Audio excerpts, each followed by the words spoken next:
Israel और Hamas के बीच जंग के चलते गाजा में हालत दिन ब दिन खराब होते जा रही है। विश्व खाद्य कार्यक्रम WFP ने चेताया है कि गाजा में अकाल जैसे हालात हैं और करीब 70,000 बच्चे गंभीर कुपोषण के शिकार हैं, जिन्हें तत्काल इलाज के लिए अस्पताल में भर्ती करवाया गया है। लेकिन कुछ ऐसे भी हैं जिन्हें अस्पताल में इमरजेंसी में रखा गया है, लेकिन कुछ ऐसे भी हैं जिन्हें तत्काल इलाज की जरूरत है। नमस्कार, मैं हूं आपके साथ ममता तिवारी। आप देख रहे हैं न्यूज़ 18 का डिजिटल प्लेटफॉर्म। गाजा में हालत दिन ब दिन खराब होते जा रही है। अंतर्राष्ट्रीय मानवता से जुड़ी 100 से अधिक संस्थाओं ने एक संयुक्त बयान जारी कर ये चेतावनी दी है कि गाजा में भूख, बीमारियां और पानी की भारी कमी के कारण लोगों की हालत गंभीर है। बयान में इजराइल से तुरंत नाकाबंदी हटाएं और जरूरी सहायता पहुंचाएं की चेतावनी दी गई है।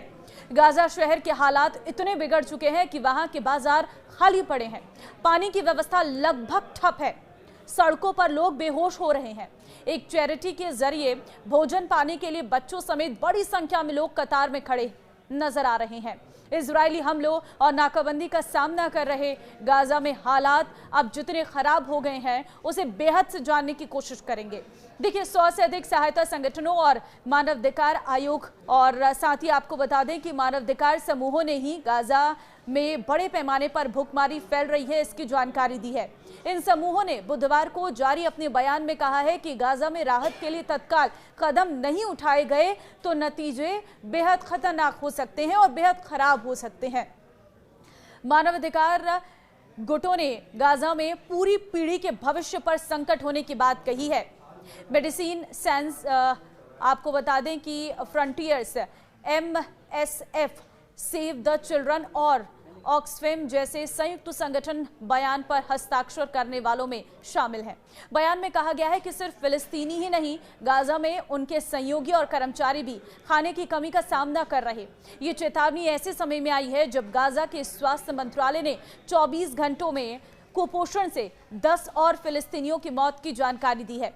दूसरी ओर गाजा में आपूर्ति को नियंत्रित करने वाले इजराइल ने संगठनों को चेतावनी को खारिज करते हुए उन पर हमास के समर्थन का आरोप लगाया है। संयुक्त राष्ट्र एजेंसी की ओर से कहा गया है कि गाजा में भूख के चलते विनाशकारी परिणाम हो सकते हैं। विश्व स्वास्थ्य संगठन WHO के मुताबिक गाजा में गर्भवती और स्तनपान कराने वाली महिलाओं में से 20% महिलाएं कुपोषण का शिकार हैं।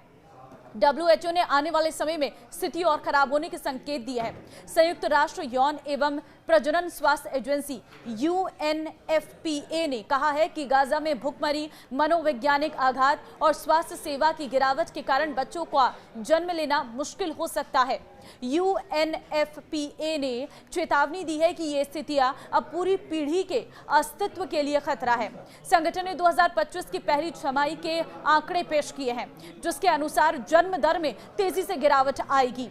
UNFPA ने जनवरी से जून तक 220 माताओं की मौत दर्ज की है। ये 2022 में दर्ज मातृ मृत्यु से 20 गुना अधिक है। अमेरिका के विशेष दूत स्टीव विटकॉफ जल्द ही गाजा में युद्ध विराम के प्रयासों को लेकर यूरोप और कतर का दौरा करेंगे और इसका उद्देश्य है किसी तरह से बातचीत के जरिए संघर्ष विराम और मानवीय सहायता बहाल की जा सके।